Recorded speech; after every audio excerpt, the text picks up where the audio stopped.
Guys, nandito tayo sa dulo ng mundo. Sa dulo ng barin. Dito sa Hawar Island. Dito po yung ano nila, yung terminal.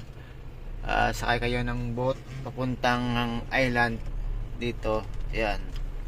Malayo. Yan. Hindi ko alam kung saan yan. Ang Hawar papunta sa ano eh.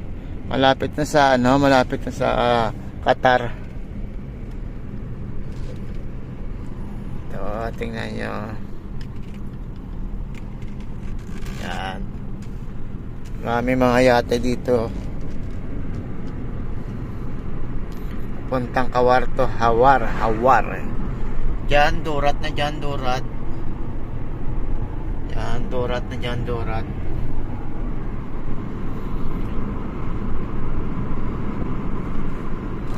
Ito ang dulo ng barin, guys. Ito ang dulo.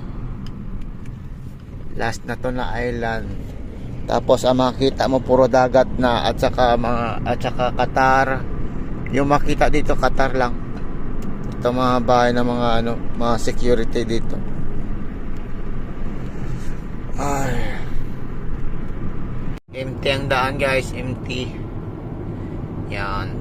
Pauwi na tayo sa Ali. Yan, meron pangalan Dorat, Manama, yung runabout. Diyan papuntang ano, yan papuntang Durat doon. Itong runabout yan papuntang Durat. Dito ano, kunti lang dito dumadaan siya. Dumadaan. Tingnan yung runabout na maliit. Yan ang papuntang Dorat Island. Yan. Dito naman tayo pabalik sa Ali. Yan ang pangalan, Saudi King Hamad Highway.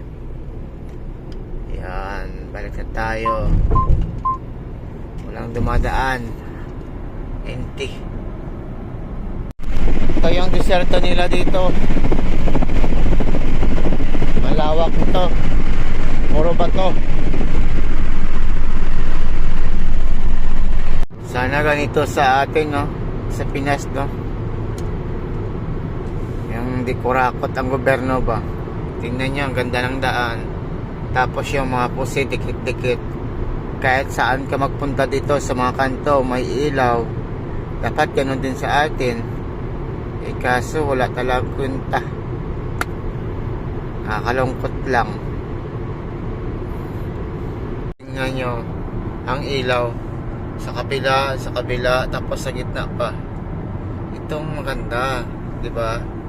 Kung ganito sana sa Pinas, maliwanag yung daan, tapos konti lang yung madisgrasya.